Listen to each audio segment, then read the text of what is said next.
योग लहरी, जिसमें योग प्राकृतिक चिकित्सा एवं प्राकृतिक जीवन शैली से पूर्ण स्वस्थ रहने की कला कविता के रूप में बताई गई है, जिससे आप अपने शरीर को जीवन भर स्वस्थ रखने के वैज्ञानिक सिद्धांतों को सीख सकते हैं, जो पूजनीय डॉक्टर बृजेंद्र आर्य जी, भारत के वरिष्ठ अग्रणी नेचुरोपैथ ने अपने अनुभव व ऋषियों से प्रेरणा लेकर बताई है, जिनकी आयु आज 84 वर्ष है। और आज वे खुद तो स्वस्थ और बलशाली है ही साथ वे आज भी निस्वार्थ भाव से समाज के लिए पूर्ण स्वस्थ रहने की संजीवनी विद्या का तन मन धन से निरंतर प्रचार प्रसार कर रहे हैं। और वे संपूर्ण भारत को स्वस्थ देखना चाहते हैं, ताकि कोई भी व्यक्ति प्राकृतिक जीवन शैली को छोड़ बीमार होकर सैकड़ों जहरीली दवाइयां ना खाए, वे एक के बाद एक रोगों के कुचक्र में ना फंसे और स्वस्थ होकर अपने परिवार व समाज को भी संजीवनी विद्या से शारीरिक, मानसिक व बौद्धिक रूप से हष्ट पुष्ट करे, ताकि हमारा राष्ट्र पुनः विश्व गुरु बने। तो दोस्तों, आज मैं आपको योग लहरी की कुछ लाइन सुनाऊंगा, जिसमें आप अपने शरीर को हर तरह से स्वस्थ रखने के शारीरिक विज्ञान को जानेंगे। और वीडियो को पूरा जरूर देखें, ताकि आपको सब कुछ अच्छे से समझ आ जाए। नमस्कार दोस्तों, मेरा नाम है नितिन आर्य, स्वागत है आपका महात्मा फिटनेस पर। तो चलिए वीडियो शुरू करते हैं।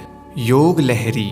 योगी योग साधना करते, भोगी भोग रोग में मरते। आओ प्राकृतिक बन जाओ, अपना जीवन सफल बनाओ। कच्चा खाओ, उम्र बढ़ाओ, सब रोगों को दूर भगाओ। जो नर प्राणायाम करेगा, रोगी होकर नहीं मरेगा। प्राणायाम 7 कर भाई, सब रोगों की यही दवाई। भस्त्रिका और अनुलोम विलोम, जाग उठेगा रोम रोम। बाह्य प्राणायाम लगाओ, अग्निसार से आग जलाओ। भोजन ऋतु अनुसार बनाओ, अधिकतम कच्चा ही खा जाओ।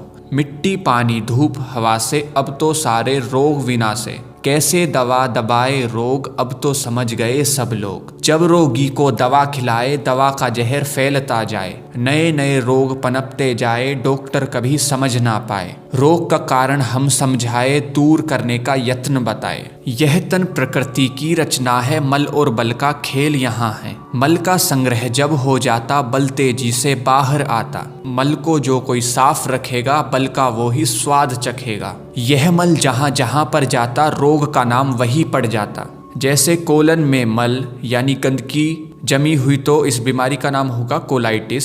ब्रोंकियो में मल जमा तो ब्रोंकाइटिस। साइनस में मल जमा तो साइनोसाइटिस। स्पाइनल में जमा तो स्पॉन्डिलाइटिस। स्किन में जमा तो सोराइसिस आदि। जब दिन में हो पेट साफ 2 बार, मल का नहीं रहेगा भार। यही सिद्धांत आज लो धार, बना लो प्राकृतिक आहार। बल का हो अद्भुत भंडार, कर लो ब्रह्मचर्य से प्यार। कच्चा भोजन करे कराए, कोई रोग पनप ना पाए।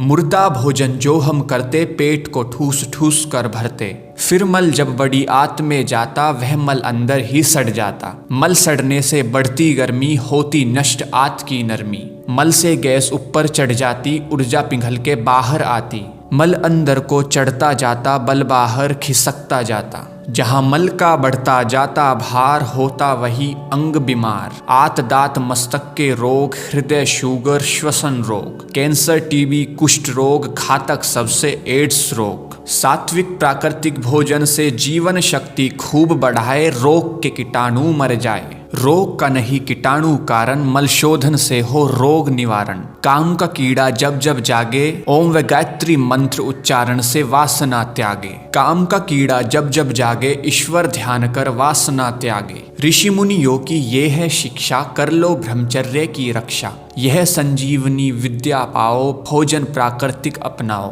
भोग रोग के क्यों मोहताज, स्वस्थ परिवार बना लो आज। स्वस्थ नर चिंतन स्वस्थ करेगा, राष्ट्र की रक्षा वही करेगा। कट जाए भोग रोग के जाल, योग को आज बना लो ढाल। जो तुम अब भी चूके यार, पछताओ और हो बीमार। जो तुम अब भी चूके भाई, रोगी होकर खाए दवाई। सिलसिला रोगों का बेअंत, मिटाए सभी रोग भगवंत। जिज्ञासु जन ही तप करते, शंकालु तो रोगी मरते। हवन से हवा शुद्ध हो जाए, यज्ञ में पर्यावरण बनाए। अब तुम क्यों बैठे खामोश, कुछ तो आज दिखाओ जोश। तुम्हारा पुरुषार्थ जग जाए, भारत विश्व गुरु कहलाए। हम सब का हो यही प्रयास, घर घर में हो योगाभ्यास। योग लहरी को सुने सुनावे, सारे जग को स्वस्थ बनावे। अब दोस्तों, आपको मैं इसमें 2 बातें क्लियर कर देता हूँ, ताकि आपको कंफ्यूजन ना हो। तो इसमें आपने सुना कि जब दिन में हो पेट साफ 2 बार, मल का नहीं रहेगा भार। ये क्यों?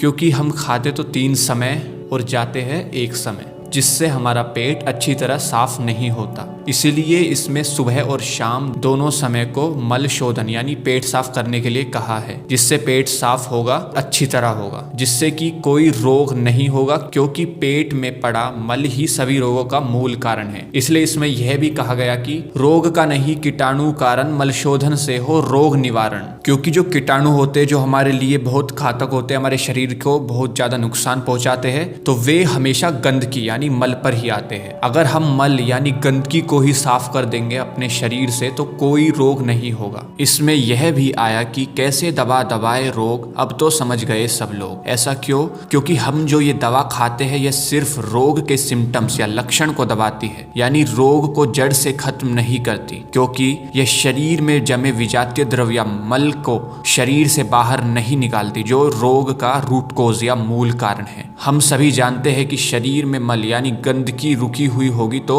वहां हानिकारक कीटाणु होंगे, जिनकी वजह से फिर कोई ना कोई बीमारी जरूर होगी। तो यह गंदगी सिर्फ और सिर्फ योग, व्यायाम, प्राकृतिक चिकित्सा व प्राकृतिक जीवन शैली से दूर हो सकती है, जिससे रोग जड़ से खत्म हो जाएगा। तो शरीर को योग, प्राणायाम, व्यायाम, प्राकृतिक जीवन शैली से साफ कीजिए, फिर आपको कोई रोग नहीं होगा। तो दोस्तों, वैसे तो योग लहरी में काफी सिद्धांत है जो काफी गूढ़ और गहन है, जिन्हें समझने के लिए आपको खुद अध्ययन करना होगा और अपने शरीर पर खुद प्रैक्टिकल करना होगा। लेकिन आज की इस वीडियो में मैंने कुछ सिद्धांतों को ही कविता के माध्यम से बताया है, जिन्हें आप आसानी से समझ सके। इसमें अगर कुछ समझ ना आए तो आप कमेंट कर सकते हैं, कमेंट करके पूछ सकते हैं। समय मिलने पर उसका रिप्लाई मैं जरूर दूंगा, या किसी भाई बंधु को उसका उत्तर पता हो तो आप भी रिप्लाई कर सकते हैं। दोस्तों, अगर वीडियो अच्छा लगा तो वीडियो को लाइक और शेयर जरूर कीजिए, ताकि सभी लोग योग लहरी को सुने सुनाए और खुद को व राष्ट्र को स्वस्थ बनाए। नमस्ते जी, हर हर महादेव।